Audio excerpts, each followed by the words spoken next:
The Saga of Aris. An Icelandic physician travels to 11th century Norway to rescue the future. Chapter 1. Red and Gold. Napa Valley 2027. Year 1027. Norway timeline. The sunrise bled. It was not the gentle wash of gold that usually greeted Wyatt Smyth in his morning swim, a baptism of light over his 1,000-acre Napa estate. Today, the sky was a raw, arterial crimson, a wound torn open above the hills. It stained the endless rows of meticulously pruned vines and the mirror-still surface of his infinity pool the color of spilled wine. Wyatt sat rigidly at the teak table, an untouched espresso cooling beside him. The scent of damp earth and distant jasmine, usually a comfort, was an irritating distraction. The water, his sanctuary, had offered no solace. He hadn't even dipped a toe. His mind wasn't on the vineyards, but back in the sterile, windowless pressure cooker of the lab 12 hours earlier. The elation had been dizzying.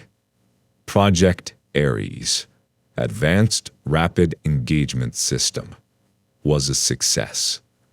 His team had cracked the core resonance frequency, creating microdilation fields capable of stretching time around a hypersonic threat by a factor of 10. A missile that would impact in 2 seconds now took 20. It was a godlike power. Success. The multi-billion-dollar defense contract, the validation, it surged through the room like pure oxygen, and his team was giddy with it. Randy Deal let out a whoop. Heiner Berelauch offered a rare, tight-lipped smile. Then the atmosphere shifted, pivoted on a single, speculative thought. Kartik Varma, his lead quantum architect and the quiet soul of the project, had leaned back, his dark eyes distant, and his long fingers tracing invisible equations in the air. "If we can stretch time for missiles," he murmured, "what happens when we stretch it to infinity? Could we isolate an object outside time itself?" A profound silence fell, thick with the scent of ozone and possibility. Then, the soft feminine chime of the AI interface. "Affirmative, Dr. Varma." Cynthia's voice purred from the room's hidden speakers. The resonance cascade effect used in Project Ares reaches a critical threshold at an amplitude of 10 to the 15th. At this scale, the field folds back on itself, generating a traversable closed time-like curve. Plausibility of temporal displacement, 87.3%. The room erupted again, but the sound was different. Not the cheer of victory, but the electric, terrifying crackle of the utterly impossible becoming merely difficult. The next 5 hours dissolved into a blur of holographic projections, frantic scribbling on smart glass walls, and Cynthia's calm, dispassionate voice weaving through the chaos. The same quantum vacuum manipulation that slows missiles creates micro-wormholes when energy density exceeds Planck limits. They sketched the bones of a plan. A single, shielded container, a bubble in space-time, capable of holding 4 humans and minimal cargo. The cost? Astronomical. Incomprehensible. The probability of reaching a target time? A reassuring 92%. The probability of return? A chilling 14.8%. Wyatt watched from the periphery, his mind a battlefield. He saw the gold rush fever in his Keem's eyes. This wasn't defense anymore.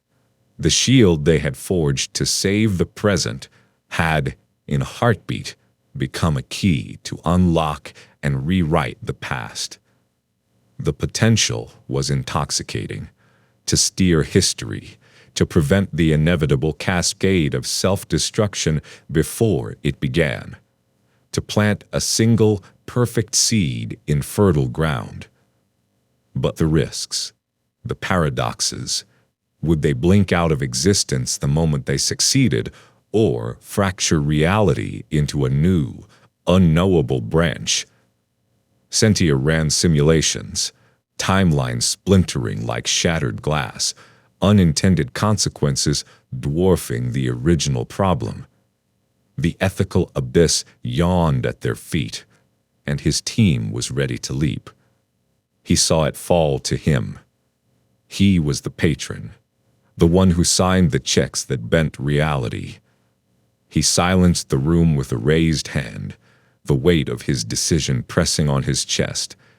Then, into the ringing silence, he spoke the most dangerous words of his life. "I will fund it, whatever it takes, the most costly wager in human history." The discussions resumed with renewed fervor. All agreed the target year should be circa 1000 AD, pre-industrial, pre-nuclear, a pivotal moment before the West's trajectory became immutable. But then came the crushing obstacle: language. They ran through the major tongues of the era: Old English, Old French, Old High German. Sentia's analysis was brutal. The linguistic drift was a chasm. Modern speakers would be incomprehensible, their advanced knowledge trapped behind a wall of babble. The team's hope, so bright moments before, evaporated. Frustration hung thick in the air, until Sentia interjected again. Query: "Have you considered Icelandic?" Silence. Then Randy scoffed from his corner. "Icelandic? It's a tiny language, barely spoken." "Correction," Sentia responded, her voice taking on a faintly pedantic tone. Modern Icelandic is the closest living relative to Old Norse, the lingua franca of Scandinavia and Viking settlements around the year 1000. Due to extreme geographic isolation, the language underwent remarkably little change. While minor phonetic shifts and vocabulary additions have occurred, the core grammar, syntax, and a vast majority of the lexicon remained virtually identical. A speaker of modern Icelandic could, with minimal adaptation, comprehend written sagas from the 12th century. Crucially, spoken comprehension of contemporary Old Norse circa 1000 AD would be significantly higher than for any other modern language, likely sufficient for basic communication and, eventually, instruction.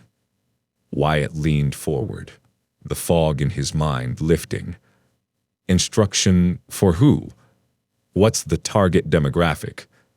Analysis indicates the timing aligns with the recent fragile conversion of King Olaf Tryggvason of Norway to Christianity. The Norse of this era were unparalleled seafarers and colonizers, possessing the logistical capability, cultural drive, and geographic reach to disseminate advanced knowledge. They represent a viable change agent vector. A small team fluent in Icelandic could integrate, gain credibility through perceived wisdom or magic, and strategically introduce foundational concepts: metallurgy, crop rotation, germ theory, bypassing centuries of trial and error. The memory faded, leaving Wyatt alone by the cold, blood-red water. The same resonance cascade that could save a city from a missile might save civilization from itself. The path was insane, the cost incalculable, the chance of return negligible. But the alternative, waiting for Pandora's box to be opened by less scrupulous hands, was unthinkable. He saw not Vikings, but the crimson sunrise over his vineyards, a symbol of the fragile, beautiful, temporary world he stood to lose, or perhaps, just perhaps, save. He reached for his phone. So if you made it this far, thank you very much for watching. I appreciate it. And I want to let you know once again that in the description box you can find a link to the ebook.